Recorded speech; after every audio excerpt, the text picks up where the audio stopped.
साजन, अखिलेश यादव कह रहे हैं कि जो नतीजे आए, कांग्रेस हार गई लेकिन इंडिया गठबंधन मजबूत हुआ।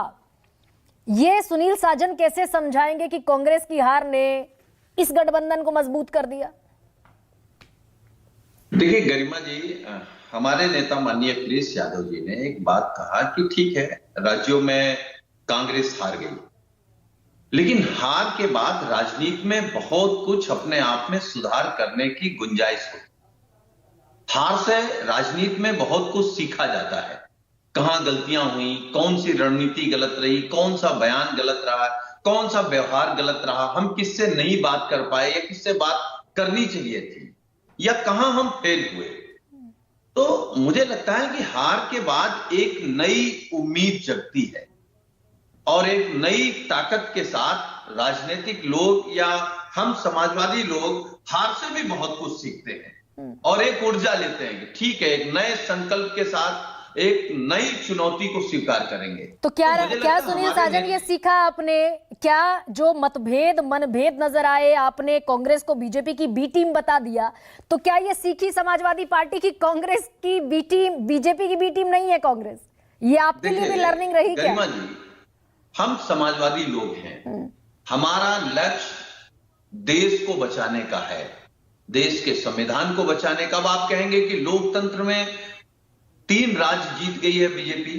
हां, ये सच है कि लोकतंत्र में खतरनाक बात यह होती है कि जब कोई दल झूठ बोल के जीत जाए, नफरत की राजनीति करके जीत जाए, बंटवारे की राजनीति करके जीत जाए और सरकारी संस्थानों का जो जांच एजेंसियां हैं उनका इस्तेमाल करके जीत जाए या पैसे से जीत जाए, तो उनके मन और खराब होते हैं।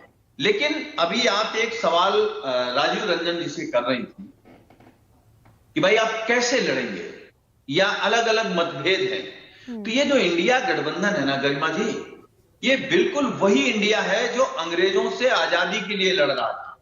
कोई गरम दल था, कोई नरम दल था, किसी की विचारधारा अलग थी, लेकिन लक्ष्य सबका एक था कि भारत माता की आजादी। तो इस इंडिया गठबंधन का लक्ष्य एक है, भारत माता को बचाना।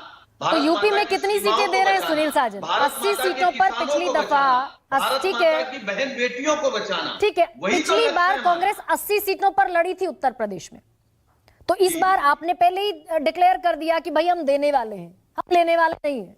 तो वो जो सीट शेयरिंग फंसी है, जो महाराष्ट्र में हो गई, नीतीश कुमार कह रहे हैं कि बंगाल में भी हो गई, पश्चिम बंगाल में भी हो गई और बिहार में भी हो गई, यूपी में अटकी है। बीएसपी अभी किसी खेमे में है नहीं, तो कितनी सीटें कांग्रेस को दे रहे हैं? देखिए, इसमें हम मुझे लगता है कि जो इंडिया गठबंधन के लोग बैठे हैं, इसमें किसी को भी कोई दुविधा नहीं है। भाई मध्य प्रदेश में कांग्रेस देने की स्थिति में है, राजस्थान में कांग्रेस देने की स्थिति में है, छत्तीसगढ़ में कांग्रेस देने की स्थिति में है, कर्नाटका में या तेलंगाना में कांग्रेस देने की स्थिति में है, लेकिन दिल्ली में कौन देने की स्थिति में है? आम आदमी पार्टी। उत्तर प्रदेश में कौन देने की स्थिति में है? समाजवादी पार्टी। नहीं, आप 3 पर या हैं, वो 1 बिहार पर में है। कौन देगा? राजीव रंजन। सुनील साजन, लोकसभा में जो आपका परफॉर्मेंस है, ममता जी, आप 3 सीटों पर हैं, 3 सांसद हैं आपके पास, उनके पास 1 सांसद है। कोटा परसेंटेज किसका क्या है? लड़ना 64 वाली पार्टी से आपको। आप वरिष्ठ पत्रकार हैं, आपको यह जानकारी है कि उत्तर प्रदेश में किस दल की ताकत है। क्या कांग्रेस की ताकत समाजवादी पार्टी के बराबर की है?